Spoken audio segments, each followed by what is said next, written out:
आज रात की कहानी की शुरुआत होगी साम से और अनिरुद्ध से। एक दूसरे को ढूंढते हुए साम जंगल में जाएगा और अपने छोटे भाई को वहां पर उदास बैठा देखेगा, जहां पर साम अनिरुद्ध से बातचीत करेगा और अनिरुद्ध अपनी सारी दुख दुविधा उसको प्रकट करता आएगा नजर। यहाँ पर अनिरुद्ध के मिल जाने पर वो साम से कहता है कि मुझे आपसे बात नहीं करनी क्योंकि मैं आपसे नाराज हूँ। साम के बार बार पूछने पर अनिरुद्ध बताता है कि भाई, मुझे आपसे इतनी उद्दंडता की उम्मीद नहीं थी।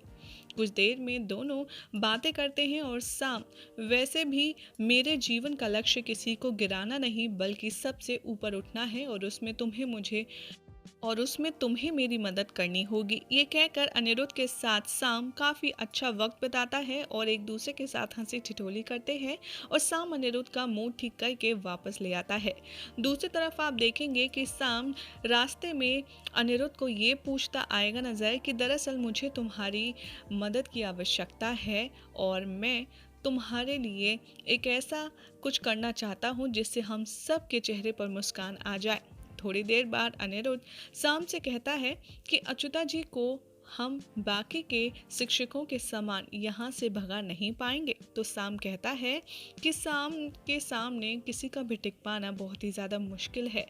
अभी तो उन्हें 2-3 दिन पैर जमाने दो, फिर मैं उन्हें उखाड़ कर फेंक दूंगा। दूसरी तरफ आप देखेंगे कि कल का दिवस उनके लिए अंतिम है। ऐसा कहकर के साम कुटिया में अंदर जाएगा अनिरुद्ध के साथ, जहाँ पर अध्ययन करने के लिए तैयारी सब लोग कर रहे होंगे। दूसरी ओर अच्युता जी धर्मशास्त्र का ज्ञान देने के लिए अन्य बालकों के साथ साम को भी बैठने के लिए कहेंगी और वहां पर साम जबरदस्ती सा बैठ जाता है और अच्युता जी को और उनकी बातों को गौर से सुनने लगता है। वहीं शिक्षा के आरंभ होते ही वहां पर राधा पहुंच जाती हैं और कहती हैं, अच्युता जी आपकी पाठशाला में मैं भी बैठ जाऊं, थोड़ा ज्ञान मैं भी ले लूं। अच्युता जी राधा को देखती हैं और कहती हैं, थोड़ा क्यों, तुम्हें बहुत सारा ज्ञान दूंगी। और यहाँ पर इन सब का पाठशाला शुरू हो जाती है। यहाँ पर आप देखेंगे कि अच्युता जी धर्म का ज्ञान देते हुए सबको समझाती हैं और कहती हैं कि जो भी कोई कर्म करो उसके पीछे छिपा उद्देश्य महत्वपूर्ण होता है। हमारे उद्देश्य उचित होना चाहिए और हितकारी होना चाहिए। फिर साम अच्युता जी की बात को काटता है और कहता है, हितकारी होना चाहिए तो आप ये सिद्ध करके क्यों नहीं दिखाती कि कैसे कोई काम करने के लिए सबके लिए हित का होना आवश्यक है। और ऐसा ही प्रूफ करने के लिए अच्युता जी यहाँ पर अपना सबको एक चैलेंज देती हैं और कहती हैं कि ठीक है, मैं तुमको ये अब खुद ही समझाऊंगी। और यहाँ पर अच्युता जी अपना पैर ज़मीन पर गड़ा देती हैं और सबको कहती हैं कि मैं तुम्हें अवसर देती हूँ, एक एक करके आओ और अपने हाथों से मेरे पैर को हिला करके दिखाओ तो जानूं।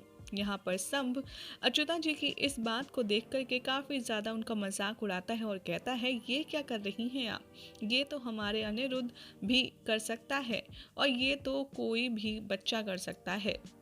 आप हमें ऐसा चैलेंज कर रही हैं, लेकिन मैं आपको पहले ही कह देता हूँ कि आप अच्छे से सोच लीजिए, बाद में मत कहिएगा कि आप को हमने आगाह नहीं किया और अगर आपका पैर टूट जाए तो इसके जिम्मेदार हम नहीं। अच्युता जी साम को देखती हैं और कहती हैं कि हाँ ठीक है, देखते हैं कि किसकी हार होगी कितनी जीत होगी और एक एक करके सब अपना बल आजमा लो और मेरा पैर धरा से हटा करके दिखाओ। एक एक करके सारे भाई यहाँ पर प्रयास करते हैं अच्युता जी के पैर को धरा से हिलाने का, लेकिन सब असफल हो जाते हैं। ये देखकर साम को बहुत ज़्यादा गुस्सा आता है और कहता है, ऐसा संभव नहीं हो सकता, ये छल है, अब मुझे ही आना पड़ेगा और कुछ करना होगा। जैसे ही अच्युता जी साम की इस बात को सुनती हैं, वो पलट कर कहती हैं, हाँ हाँ तुम अवश्य आओ, बल्कि तुम्हें तो सबसे पहले आना चाहिए था। यहाँ पर आप देखेंगे कि सम सबसे पहले तो अपने हाथों की मदद से अच्युता जी के पैरों को हिलाने की कोशिश करता है, लेकिन अच्युता का पैर जरा सा भी नहीं हिलता। लेकिन जब कोशिश करके सम थक जाता है तब वो ऐसा करता है, अपना हाथ से अच्युता जी के पैर के उस हिस्से पर प्रहार करता है जो कृष्ण का सबसे कमजोर भाग होता है। और जैसे ही सांब गलत तरीके से अपने हाथों का प्रहार करता है अच्युता जी के पैर पर, कृष्ण को दर्द होता है और अच्युता जी बने कृष्ण का पैर वहां से हिल जाता है, यानी कि डगमगा जाता है।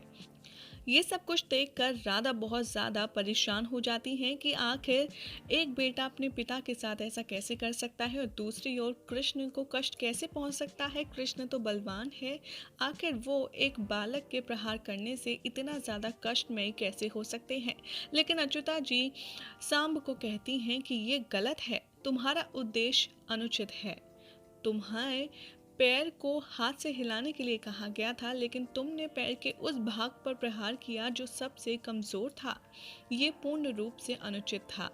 दूसरी ओर राधा कृष्ण आपस में बात कर रहे होंगे, जहां पर कृष्ण की दशा देखकर राधा रानी मनी मन बहुत ज्यादा बुरा फील कर रही होंगी। यहाँ पर राधा कृष्ण के पैरों पर मलहम लगाएंगी और मालिश करते करते कहेंगी कि कृष्ण, तुम तो अधिक बलवान हो, तुम्हारे शरीर का कोई भी भाग भला इतना कमजोर तो नहीं है, तो आज शाम के तुम्हारे पैर पर प्रहार करने पर तुम्हें कष्ट कैसे हुआ कृष्ण।